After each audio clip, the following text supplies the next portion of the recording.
On April 3rd at 7:58 a.m. local time, a major magnitude 7.4 earthquake struck beneath the coastal area of eastern Taiwan.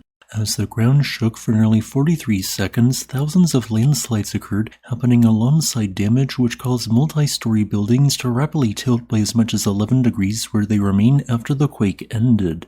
Thousands of structures were damaged, many roads and highways were blocked with debris, and social media footage even showed a landslide removing several thousand tons of rock from the eastern end of Kaohsiung Island. Taiwan's largest earthquake in 25 years had just struck, which, due to accelerating some portions of the ground temporarily to 150% that of gravity, pushed water upwards and generated a tsunami.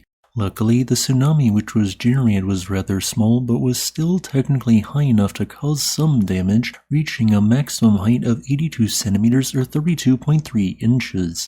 This tsunami wave went on to impact several of Japan's outlying islands, hitting areas 400 kilometers away from the epicenter approximately 70 minutes later. The reason why such a large tsunami was not generated is that the earthquake not only occurred at a reasonable depth of 34.8 kilometers or 21.6 miles, but the fault that generated this earthquake was not a fault along a tectonic plate boundary and thus not a megathrust fault.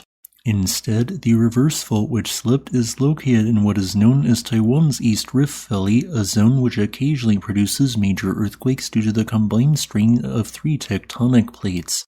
Motion of the Yangtze Plate, Okinawa Plate, and Philippine Sea Plate squeezed the East Rift Valley to such an extent that the fault ruptured to accommodate their combined motion. Yet, despite nearly 10 million people being exposed to severe ground shaking, I would like to highlight that the current casualty figures are quite low, only 10 deaths and approximately 1,100 injuries. The reason for this, and this might surprise some people, is that Taiwan greatly improved their building codes across the board after a devastating similar magnitude earthquake in 1999. As a result, Taiwan as a whole now has one of the best, if not the best, building codes in the world when it comes to mitigating earthquake damage. Most attributed deaths to the earthquake so far did not occur due to collapsing buildings like we saw in Turkey and Syria in February of 2023, but instead due to the effects of large falling boulders as a result of landslides.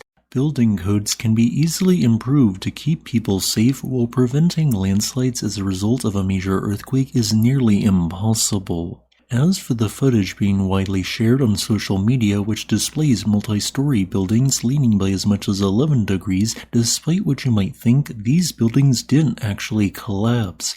Instead, soil beneath them, which contained abundant groundwater and was largely held together by friction, shifted, causing water to come out of the mixture and subside unevenly in sections. This process is known as liquefaction, and current models suggest that the areas shown on screen were most affected. In the next few days to weeks, more aftershocks or earthquakes triggered by the main shock are likely to occur, with a 1/x frequency compared to the rate of aftershocks on day 1, with x representing the number of days which have passed since the main quake, starting with a value of 1. Statistically speaking, the average largest aftershock is 1.2 magnitudes lower than the main quake, which in this case means there's a 50% chance of at least one magnitude 6.2 or larger quake occurring as an aftershock. So far, one aftershock larger than this has already occurred, a magnitude 6.4 earthquake which struck 13 minutes after the main quake. As a final note, I would like to thank my new patron Cindy B for supporting this channel.